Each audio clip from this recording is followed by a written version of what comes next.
মোৰ লগত আছে শফিকুল ভাই নামে খ্যাত আৰ্ট কৰি ভাল পায় সুন্দৰ সুন্দৰ আৰ্ট কৰে লগতে তেওঁ সুন্দৰ সুন্দৰ গান গায় তেওঁ ঘৰ হৈছে দৰং মই তেওঁৰ লগত কিছু কথা পাতিম আপোনালোকে চাই থাকক পিছফালে আপোনালোকে চাই আছে এই আৰ্ট আমাৰ শফিকুল ভাইয়ে কৰিছে আৰু শফিকুল ভাই আৰ্ট কৰাৰ লগতে বহুত সুন্দৰ সুন্দৰ গান গায় এতিয়া বেছি কথা নাপাতো শফিকুল ভাইৰ কিছু গান শুনিম শফিকুল ভাই আপুনি আৰ্টটো কৰেই আৰু আমি ভিডিঅ' লৈছো সেইখিনি দেখুৱাই থাকিম দৰ্শকক আৰু আপুনি সুন্দৰ সুন্দৰ গান গাই যদি এটা গান গুণগুণাই দিয়ে ঠিক আছে এইখিনিতে মই জুবিনদাৰ এটি জনপ্ৰিয় গীত গুণগুণাই দিছো মায়াবিনী ৰাতিৰ বুকুত দেখা পালো তোমাৰ ছবি ধৰা দিলা গোপনে আহি ইয়াৰ কোণত তুমি যে মোৰ শুকান মনৰ নিয়ৰৰে চেঁচাটো পাল নামি অহা ৰ'দৰে নৈ মোৰ দেহত প্ৰতিপুৱা ধুমুহাৰ সতে মোৰ বহু যুগৰে নাচোন এন্ধাৰো সঁচা মোৰ বহু দিনৰে আপোন নিজানৰ গান মোৰ শেষ হ'ব ভাবো তোমাৰ বুকুত ধন্যবাদ বহুত সুন্দৰকে আমাৰ জুবিনদাৰ গান গাইছে আৰু আপুনি হিন্দী গানো গায় হিন্দী অলপ এটা গুণগুণাই দিয়ক হিন্দী মই পুৰণি গীতবিলাক বেছি ভাল পাওঁ হয়। তাৰ মাজত এক अजनबी हसीना से यूं मुलाकात हो गई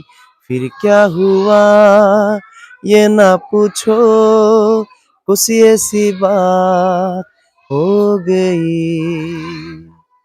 वो अचानक आ गई यूं नजर के सामने जैसे निकल आया घटा से चांद चेहरे पे जुल्फे बिखरी हुई थी जाने हाया हो गई एक अजनबी हसीना से यूं मुलाकात हो गई फिर क्या हुआ ये ना पूछो कुछ ऐसी बात हो गई ধন্যবাদ আপোনাৰ আৰ্টৰ কথা ক'বই লাগিব আপুনি কি ধৰণৰ আৰ্ট কৰে মই যিকোনো ধৰণৰ আৰ্ট কৰোঁ লগতে মই ভাস্কৰ্য শিল্প যেনে চিমেণ্টৰ ৰাইন' এলিফেণ্ট জিৰাফ এইবিলাক স্কাল্পচাৰ তৈৰি কৰোঁ যিকোনো ধৰণৰ আৰ্টৰ লগত জড়িত যিকোনো কামেই কৰোঁ বাঁহ শিল্প বাঁহৰ কিবা বস্তু বনোৱা চব কৰোঁ আপোনাৰ আৰ্টৰ জাৰ্নিটো কেনেকৈ আৰম্ভ হ'ল লগতে সমান্তৰালকৈ গানৰ চৰ্চাটো কেনেকৈ কৰিলে মই সৰুৰ পৰা আৰ্টৰ প্ৰতি এটা হেৰি আছিলে ৰাপ আছিলে মোৰ মই 2005 চনৰ পৰা প্ৰফেশ্যনেলি আৰ্ট কৰি আছোঁ মানে বাহিৰৰ ফিল্ডত কৰি আছোঁ আজি 22 বছৰে হ'ব প্ৰায় 22 বছৰ মানে হৈ যাব তো মই আৰ্টৰ লগতে সমান্তৰালভাৱে মই 2009 চনত মই সংগীতত সোমাইছোঁ তাৰপিছত লাহে লাহে মই ষ্টেজ প্ৰগ্ৰেম কৰা আৰম্ভ কৰিলোঁ লগতে মোৰ 2013 চনত এটা অডিঅ' এলবাম ওলায় 2016 চনত এটা ভিডিঅ' এলবাম তাৰপিছত 17 চনত আকৌ ভিডিঅ' এলবাম তাৰপিছত এনেকৈ লাহে লাহে জাৰ্নিটো চলি আছে তাৰপিছত 2018ত মই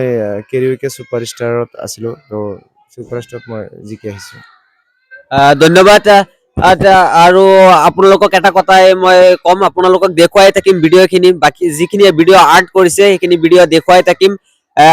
যদি আপোনাক অসমৰ যিকোনো প্ৰান্তৰ পৰা আৰ্টৰ কাৰণে যোগাযোগ কৰে আপুনি কৰিব পাৰিব নিশ্চয় নিশ্চয় মই গোটেই অসম কাম কৰোঁ এইফালে তিনিচুকীয়াৰ পৰা এইফালে ধুবুৰীলৈকে মই কাম কৰিছোঁ য'ৰ পৰাই ফোন আহে মই গুচি যাওঁ মোৰ টীম আছে টীম লৈ কামত গুচি যাওঁ কেনেকৈ যোগাযোগ কৰিব মোৰ ফোন নম্বৰত ফোন কৰিলে হৈ যাব ফোন নম্বৰ ফোন কৰিলেই হ'ল হয় আৰু মোৰ ফেচবুক পেজ আছে ফেচবুক পেজটো কি মনালিসা আৰ্ট গেলাৰী আৰু মোৰ নিজৰ যিটো পেজ আছে শফিকুল ইছলাম ছাফি এইটো পেজৰ নামটো কি কৈছে আকৌ কৈ দিয়ক Mona Lisa art gallery Mona Lisa art গেলাৰীত গ'লে আপোনালোকে চাব পাৰিব কেনেকুৱা ধৰণৰ আৰ্ট কৰে বহুত সুন্দৰ সুন্দৰ আৰ্ট কৰে মানে আজি আৰ্ট চাই মানে আপলোড হলো সেইকাৰণে ভাবিলো যেহেতু আমাৰ পেজটো সমাজৰ কথা আৰু প্ৰতিভা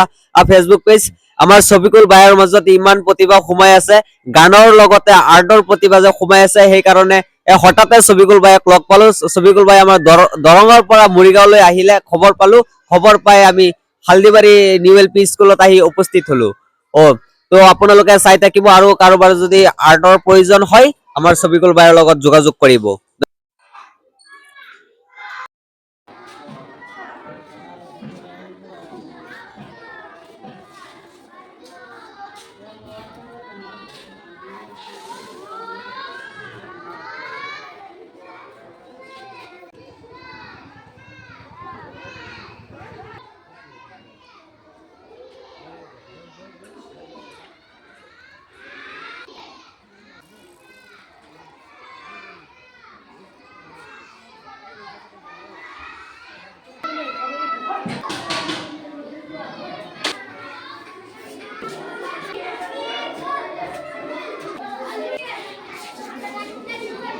একটা